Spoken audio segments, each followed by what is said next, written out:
Hello everyone, welcome to sweet memories. Upcoming రివ్యూలోకి వెళ్ళిపోదాం. అమర్ అంజు వాళ్ళ స్కూల్ నుండి వచ్చేసిన తర్వాత ఆరు పాప గురించే ఆలోచిస్తూ ఉంటాడు. ఆ పాప మాట్లాడిన తీరుని గుర్తు చేసుకుంటూ, పాప చాలా క్యూట్గా ఉంది, నిజంగా ఒకవేళ నా ఆరు అంతే అయ్యుంటుంది కదా అని తన మనసులోనే మాట్లాడుకుంటూ ఆరు పాపని గుర్తు చేసుకొని మురిసిపోతూ ఉంటాడు అమర్. ఇది ఇలా ఉండగా ఈవినింగ్ అవుతుంది. బాగి అనాథ శరణాలయంలో అటు ఇటు తిరుగుతూ ఆలోచిస్తూ ఉంటుంది. రాజుగారు వద్దని చెప్తున్నారు, కానీ నాకు ఎంతైనా ఆయన్ని, పిల్లల్ని ఒక్కసారి చూడాలి అనిపిస్తుంది. ఇప్పుడు ఈవినింగ్ అయింది కాబట్టి పాపని ఎలాగో స్కూల్ నుండి తీసుకురావాలి. అలా వెళ్ళి ఒకసారి ఆయన్ని, పిల్లల్ని కల్లారా చూసుకుంటాను అని పాపం అలా బాగి అయితే ఇంకా దొంగ చాటుగా అమర్ వాళ్ళ ఇంటికి బయలుదేరుతుంది. కరెక్ట్గా అప్పుడే మనోహరి ఖచ్చితంగా బాగి ఇంటికి వస్తుంది, చూడాలని ఖచ్చితంగా వస్తుంది. నాకు అది చాలు బాగీని పైకి పంపించడానికి అని కాపు కాచుకొని వెయిట్ చేస్తూ ఉంటుంది మనోహరి. అప్పుడే కరెక్ట్గా బాగి గేట్ దగ్గరికి రావడం చూస్తుంది మనోహరి. సీసీటీవీలో అదంతా గమనించి వెంటనే బాగి వైపు చూస్తూ, బాగి, 5 ఏళ్ల తర్వాత నిన్ను చూసినా అలానే ఉన్నావు, కానీ నువ్వు శాశ్వతంగా పైకి పోవాలి. అప్పుడే కదా నేను అమర్ని పెళ్లి చేసుకునేది. నీ పాప మళ్ళీ అనాథ అయ్యేది. ఆరు మొదటి జన్మలో అనాథగానే పెరిగింది, రెండో జన్మలో కూడా అనాథగానే పెరగాలి అని క్రూయల్గా ఆలోచిస్తూ బాగి దగ్గరికి వెళ్తుంది మనోహరి. అప్పటికే బాగి అక్కడి నుండి వెళ్ళిపోయి ఉంటుంది. ఇదేంటి ఇప్పటి వరకు ఇక్కడే ఉండాలి కదా అని చూస్తూ ఉంటే బాగి ఒక ఆటో ఎక్కడం గమనిస్తుంది మనోహరి. బాగిని ఫాలో అవ్వాలి, అప్పుడే ఎవరికి తెలియకుండా బాగి ఉన్న ప్లేస్కి నేను వెళ్ళి తన్ని చంపేయగలను అని మనోహరి బాగీని ఫాలో అవుతుంది. ఇంకా కరెక్ట్గా అలా బాగి వెళ్తున్న ప్లేస్కి ఫాలో అవుతుంటే దారి మధ్యలో ట్రాఫిక్ జామ్ అయ్యి మొత్తం గొడవ గొడవ అవుతూ ఉంటుంది. ఏయ్ తప్పుకోండి తప్పుకోండి అని మనోహరి బయటికి వెళ్ళి చూసేసరికి బాగి ఆటో మాయమైపోతుంది. అచ్చా బాగి, తప్పించుకున్నావే, కానీ తర్వాత నువ్వు నా చేతికి చిక్కుతావు కదా, అప్పుడు అప్పుడు చూస్తాను నీ పని అని మనోహరి అక్కడి నుండి వెళ్ళిపోతుంది. ఇది ఇలా ఉండగా అమర్ పాప గురించే ఆలోచిస్తూ ఉంటాడు. మార్నింగ్ క్యాబిన్లో చూసినప్పుడు, నా పేరు అరుంధతి, నేను ఫస్ట్ క్లాస్ అడ్మిషన్కి వచ్చాను మేడం అని చాలా వినయంగా మాట్లాడడం, ప్రిన్సిపల్ మేడంతో చాలా వినయంగా ఉండడం అండ్ అమర్ని చూసి సెల్యూట్ చేయడం అవన్నీ గుర్తు చేసుకుంటాడనమాట అమర్. పాపకి ఉంటే 5 ఏళ్ళే ఉంటాయి, అలాంటిది ఎంత వినయం, వెంటనే నన్ను చూసి సెల్యూట్ చేయాలని తెలిసింది.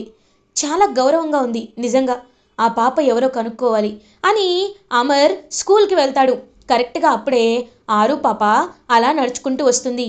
ఆరు పాప పడిపోబోతుంటే వెంటనే అంజు వెళ్ళి ఆరు పాపని పట్టుకుంటుంది. ఇంకా వెంటనే అక్క అని అంటుంది ఆరు పాప.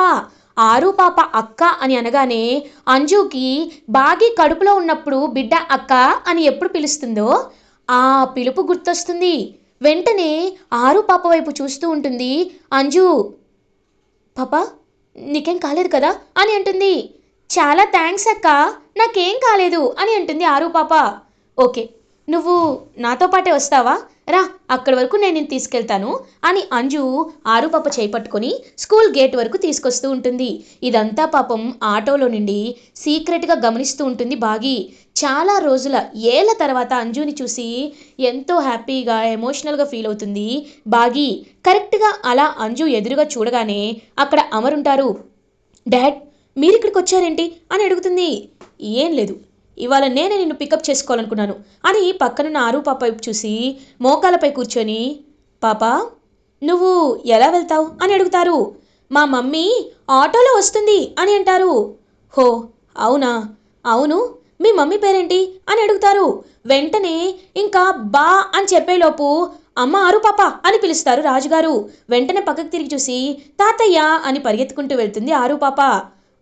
సార్, ఈ పాపని నేను డ్రాప్ చేసి వస్తాను సార్, తను మా అనాథ శరణాలయంలోనే ఉంటున్న పాప సార్ అని కవర్ చేస్తారు రాజుగారు.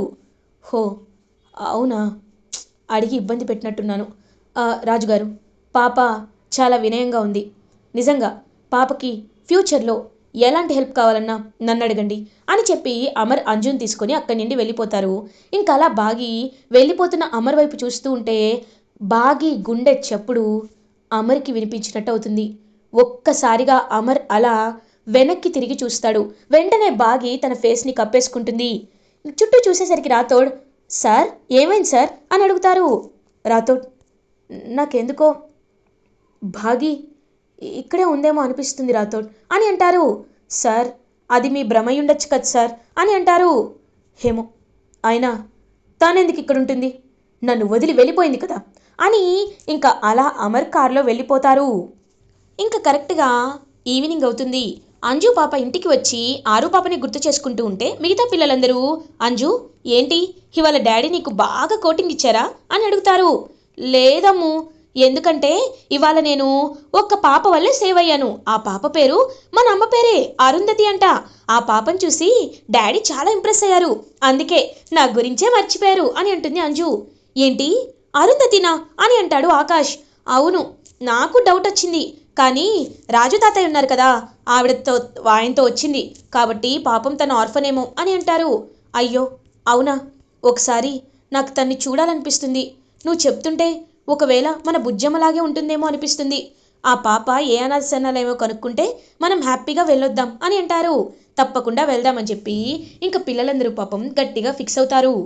ఇదంతా వింటున్న మనోహరి, ఓహో అంటే అరుంధతి పాపం మిలిటరీ స్కూల్లో జాయిన్ అయిందా, ఖచ్చితంగా new admission first class Arundhati అంటేనే అది డెఫినెట్గా బాగి కూతురే అయి ఉంటుంది. అంటే వీళ్ళతో పరిచయం పెంచేసుకుందనమాట.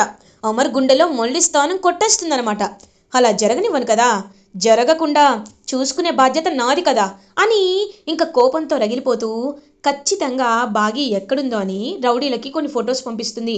ఫోటో పంపించి వెంటనే అలా బాగి ఎక్కడున్నా తెలుసుకోమని, వెతికి పట్టుకోమని గట్టిగా ఇన్స్ట్రక్షన్స్ ఇస్తుంది మనోహరి. ఇది ఇలా ఉండగా మార్నింగ్ అవుతుంది. అమర్, పిల్లలు అండ్ మనోహరి వీళ్ళందరూ టిఫిన్ చేస్తూ ఉంటారు. అదే టైంకి ఇంకా మనోహరి అంజుని చూస్తూ, అంజు మీ డాడీ నాకు దగ్గర ఎవరన్నావు కదా, ఇప్పుడు చూడు నేను ఏం చేస్తాను అని. అమర్, నువ్వేమీ అనుకోకపోతే నేను క్యాబ్ బుక్ చేసుకోవాలి, ఒకసారి నీ ఫోన్ ఇవ్వవా అని అంటుంది. క్యాబా, ఎందుకు మనోహరి అని అడుగుతారు. ఏం లేదు అమర్, నేను ఒక ఇంపార్టెంట్ ప్లేస్కి వెళ్ళాలి, కార్లో సర్వీసింగ్కి ఇచ్చాను కాబట్టి నేను క్యాబ్లో వెళ్ళొస్తాను, నా దాంట్లో రీఛార్జ్ అయిపోయింది అని అంటుంది. మనోహరి, ఇంత చిన్న విషయానికి నువ్వు క్యాబ్ బుక్ చేసుకోవడం ఎందుకు, నేను నిన్ను డ్రాప్ చేస్తాను అని అంటారు. ఒక్కసారిగా పిల్లలందరూ షాక్ అవుతారు. ఇంకా రాథోడ్ సార్ అని అంటారు. ఏమైంది రాథోడ్, మనోహరినే కదా అని అంటారు అమర్. ఇంకా అలా అంజు, మనోహరి ఆంటీ మీరు ఎన్ని ప్రయత్నాలు చేసినా డాడ్ మిమ్మల్ని ఎప్పటికీ తన భార్య స్థానంలోకి రానివ్వరు, ఆ విషయాన్ని మీరు ఈజీగా తెలుసుకుంటారు, మిస్సమ్మ ఎలాగో ఇంటికి వచ్చేస్తుంది కదా అప్పుడు మీకు తెలుస్తుంది అని ఇంకా అలా చాలా గట్టిగా మనసులో అందరూ కోపంగా చూస్తూ ఉంటారు మనోహరి వైపు. మనోహరి అమర్తో కలిసి అలా బయటికి వస్తుంది. అమర్, నువ్వు ఇంకా బాగి గురించి ఆలోచిస్తూ ఉంటావు ఎందుకు, ఒకవేళ బాగి హైదరాబాద్ వచ్చిందని రాథోడ్ చెప్పాడు, వస్తే సరాసరి మన ఇంటికి రావాలి, రాకుండా ఎక్కడెక్కడో ఉండడం అంటే నేను తను దూరం చేసుకున్నట్టే అననేలోపు, మనోహరి బాగి గురించి, ఆరు పాప గురించి పిల్లలే కాదు నా ఇంట్లో ఉంటున్నా ఎవ్వరూ మాట్లాడకపోవడమే నాకు ఇష్టం, కాబట్టి ఈ విషయంలో నన్ను ఇబ్బంది పెట్టద్దు అని అంటారు. అది కాదమర్, నీకు ఒక జీవితం కావాలి కదా అని అంటుంది మనోహరి. నా జీవితం నా పిల్లలే మనోహరి, నాకంటూ 4 పిల్లలున్నారు, ఇంకొక పాపని చూసుకుంటానని తను తీసుకెళ్ళిపోయింది కదా, నా పిల్లలే నా లోకం అనుకున్నాను, నేను కూడా మిస్సమ్మలాగా అరుంధతిలాగా గారాబం చేస్తే ఎక్కడ వాళ్ళు కూడా నన్ను వదిలేసి వెళ్ళిపోతారోనని కఠినంగా రాయిలా వాళ్ళ దగ్గర ఉంటున్నాను, వాళ్ళ ముందు కోపంతో ఉన్నట్టు నటిస్తున్నాను, అంతేకాని నా పిల్లలే నాకు ప్రపంచం మనోహరి. కానీ నీ గురించి కూడా నేను ఆలోచిస్తున్నాను. చూడు మనోహరి, ఇప్పుడు నువ్వు పెళ్లి చేసుకోవాల్సిన వయసు కాదు, కానీ ఎన్ని రోజులను పెళ్లి చేసుకోకుండా ఉంటావు, ఎప్పుడైనా ఒక మనిషికి సార్థకత వస్తుంది అంటే అది కేవలం పెళ్ళి అనే బంధంతోనే. నీకు కూడా ఒక జీవితం ఉంటుంది కదా మనోహరి. ఇప్పుడు అమ్ము, ఆకాష్, ఆనంద్ కాలేజ్కి వెళ్తున్నారు, అంజు కూడా పెద్దదవుతోంది కాబట్టి వాళ్ళని నేను చూసుకోగలను, వాళ్ళని నేను కేర్ చేయగలను, నీకు ఒక మంచి పెళ్లి సంబంధాన్ని చూడాలనుకుంటున్నాను మనోహరి, లేకపోతే నువ్వెవరినైనా లవ్ చేస్తే చెప్పు, నేను మీకు పెళ్లి చేస్తాను అని అంటారు అమర్. ఇదేంటి, నేను అమర్తో టైం స్పెండ్ చేద్దామంటే అమర్ నా పెళ్లి గురించి ఎత్తుతున్నాడు, చిచ్చి అని అనుకుంటుంది మనోహరి. అబ్బే అలాంటిదేమీ లేదమ్మర్, ఉంటే నేనే చెప్తానుగా, అమర్ ఇక్కడే, నేను దిగుతాను, బాయ్ అని మనోహరి కార్ దిగి వెళ్ళిపోతుంది. చి, మిషన్ ఇన్సక్సెస్ఫుల్, అన్కంప్లీటెడ్, చండాలం అయిపోయింది అని ఇంకా మనోహరి అలా మొహమంతా చిరాగ్గా పెట్టుకొని వెళ్తూ ఉంటుంది. కరెక్ట్గా అదే టైంకి మనోహరి భుజంపై ఒక చెయ్యి పడుతుంది. ఎవరు అని వెనక్కి తిరిగి చూడగానే అక్కడ రణ్వీర్ ఉంటాడు. రణ్వీర్ని చూసి ఒక్కసారిగా షాక్ అవుతుంది మనోహరి. రణ్వీర్ అని అంటుంది. వెంటనే రణ్వీర్ మనోహరిని పక్కకు తీసుకువెళ్తాడు. ఏంటి మనోహరి, రాననుకున్నావా, మళ్ళీ రాలేననుకున్నావా అని అంటారు. రణ్వీర్ అది అని వద్దు, నువ్వేం మాట్లాడద్దు. అసలు నేను నీకోసం ఎంత చేశానో మర్చిపోయావా మనోహరి? నీ ప్రేమ కోసం నేనెంత పరితపించానో మర్చిపోయావా? మన ప్రేమను మర్చిపోయావా? నీకు నేను, నాకు నువ్వు అనుకున్నాం కదా, ఇద్దరం ఒకరికొకరు సహాయం చేసుకుంటున్నాం కదా. నా పాప విషయంలో నీకు హెల్ప్ చేస్తే నీకు నేను కోరుకుంది ఇస్తానని చెప్పాను కదా. నా ప్రాణాన్ని, నా పంతాన్ని, నా జీవితాన్ని తాకట్టు పెట్టి ఆ రోజు బాంబు సెట్ చేస్తే నన్ను వదిలేసి వెళ్ళిపోయావు. వాళ్ళేమో నన్ను ఆర్మీ వాళ్ళు తీసుకువెళ్ళి అరెస్ట్ చేసి జైల్లో కూర్చోబెట్టారు. విడుదలై రావడానికి 5 ఏళ్ళు పట్టింది. చూడు మనోహరి, ఇంకా నీ వల్ల నేను పిచ్చివాణ్ణి కావాలనుకోవటం లేదు. నేను చెప్పిన పని నువ్వు త్వరగా చేస్తే నీకే మంచిది మనోహరి అని చెప్పి అలా రణ్వీర్ అక్కడి నుండి వెళ్తూ ఉంటే, రణ్వీర్ ఒక్క నిమిషం నా మాట విను. నిజమే రణ్వీర్, నువ్వు నా కోసం చాలా హెల్ప్ చేసావు, కానీ అని మనోహరి మాట్లాడుతూ ఉంటే కరెక్ట్గా అప్పుడే అమర్ ఇదంతా వినేస్తాడు. మనోహరి కార్లోని దిగి వెళ్తున్నప్పుడు మనోహరి హ్యాండ్ బ్యాగ్ మర్చిపోతుంది. సో వెంటనే అమర్ అలా వెనక్కి వచ్చి ఇవ్వాలనుకుంటే రణ్వీర్ మనోహరితో మాట్లాడడం కనబడుతుంది. ఇదేంటి, రణ్వీర్ మనోహరితో మాట్లాడడం ఏంటని వెళ్ళి చూసేసరికి మనోహరిని రణ్వీర్ ప్రేమించాడు అనే నిజం తెలుసుకుంటాడు. ఒక్కసారిగా అమర్ షాక్లో ఉండిపోతాడు. ఇంకా వెంటనే అమర్ ఆలోచనలో పడతాడు. అంటే రణ్వీర్ మనోహరిని ప్రేమించాడు, మనోహరిని తను మనస్ఫూర్తిగా ప్రేమించి పెళ్లి చేసుకోవాలనుకున్నాడు. కానీ మనోహరి నా పిల్లల కోసం తన జీవితాన్ని త్యాగం చేసింది. నో, అలా జరగకూడదు. మనోహరికి ఒక మంచి జీవితం రావాలి. మనోహరిని తను ప్రేమించిన రణ్వీర్కిచ్చే నేను పెళ్లి చేయాలి అని గట్టిగా ఫిక్స్ అవుతాడు అమర్. ఇది ఇలా ఉండగా నెక్స్ట్ డే మార్నింగ్ అవుతుంది. ఇంకా బాగి అలా నడుచుకుంటూ తను పిల్లలకి టీచింగ్ చెప్తూ, తన అనాథ శరణాలయంని రన్ చేస్తూ అండ్ పిల్లలందరినీ బాగా చూసుకుంటూ వాళ్ళని టూర్ అండ్ ఎక్స్కర్షన్కి తీసుకువెళ్తూ ఉంటే కరెక్ట్గా అదే టైంకి ఆరు పాప, బాగి ఇద్దరు రోడ్పై నడుచుకుంటూ వెళ్తారు. అలా నడుచుకుంటూ వెళ్ళేసరికి ఒక్కసారిగా బాగి రామ్మూర్తిని చూస్తుంది. రామ్మూర్తి బాగిని చూస్తారు. అమ్మా బాగి అని పిలుస్తారు.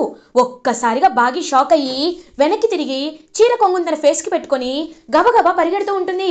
బాగి బాగి ఆగమ్మా అని చెప్పి ఒక్కసారిగా కింద పడిపోతారు రామ్మూర్తి. వెంటనే ఆరు పాప అయ్యో తాతయ్య అని పరిగెత్తుకుంటూ కింద పడిపోయిన రామ్మూర్తిని పైకి ఎత్తుతుంది. ఇంకా వెంటనే పాపం బాగి తన చీర కొంగుని ఇలా పక్కకి తన ఫేస్కి తీసేస్తుంది. బాగి బాగి ఏంటమ్మా ఇది, ఏంటి తల్లి, నన్ను చూసి పారిపోతున్నావా, ఎందుకు ఇలా చేసావమ్మా అని అడుగుతారు రామ్మూర్తి. నాన్న నాన్న నేను అవన్నీ చెప్పలేను నాన్న అని అంటుంది బాగి. అమ్మ, నాకు ఇంకా ఓపిక లేదు, శక్తి లేదు. 5 ఏళ్లకి అమర్ అల్లుడు గారు ఎంత కుమిలిపోయారో తెలుసా. పిల్లలందరూ ఆ మనోహరి వినుప చేతుల్లో ఎంత మగ్గిపోతున్నారో తెలుసా. నువ్వు ఎందుకు ఇలా చేస్తున్నావు, ఎందుకు ఇంత హృదయం లేని దానిలా తయారయ్యావు. చూడమ్మా బాగి, నువ్విప్పుడు నిజం చెప్పకపోతే అని బాగిని తన చేయి పట్టుకొని ఇంకా దగ్గరలో ఉన్న గుడికి తీసుకువెళ్ళి చేతిలో కర్పూరం అంటించుకుంటారు.